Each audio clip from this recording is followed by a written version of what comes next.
کاشی بھائی، چیونٹی کی ایک کہانی کے ذریعے آپ کامیابی کا ایک اصول بتا رہے تھے، تو پھر کیا بنا اس کہانی کا؟ ہاں بھائی، میں آپ کو چیونٹی کی ایک کہانی سناتا ہوں جس سے آپ کو کامیابی کا ایک اصول واضح ہو جائے گا۔ یوں کہ ندی کے کنارے ایک بل میں چیونٹیاں رہتی تھیں۔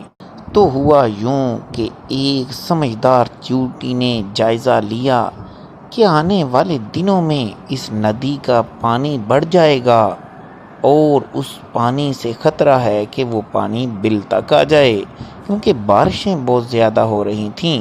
تو ان چیونٹیوں نے نقل مکانی کا سوچا اور سب کو اعلان کر دیا گیا کہ کل سے فوراً نقل مکانی کی جائے گی، اور دوسری جگہ جو وہاں سے کافی دور تھی وہاں ساری چیونٹیوں کو لے کر جایا جائے گا، اس لیے اپنے اپنا انتظام کر لیں۔ اچھا، تو انتظام کیا کرنا تھا انہوں نے؟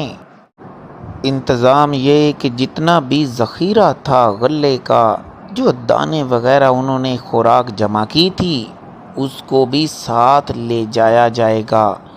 تو بڑی سمجھدار چیونٹیوں نے تمام چیونٹیوں کو ایک قطار میں لگا کر آگے آگے چلنے کا حکم دے دیا، اور ان سب میں مختلف جگہ پر ایک راستہ بتانے والی چیونٹیاں بھی تھیں، تاکہ وہ اپنے منزل مقصود پر ایک پورے سلجھے طریقے سے جا سکیں، پورے نظم و ضبط کا خیال رکھیں۔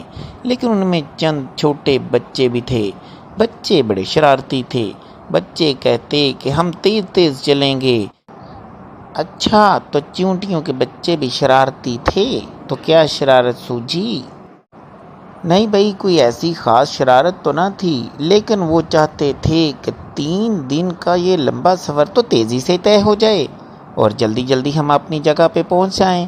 بچے تو بار بار تیزی سے چلنے کی کوشش کرتے۔ بچے کہتے کہ دیکھو، ہم تو بھاگ کر 1 دن میں ہی پہنچ جائیں گے۔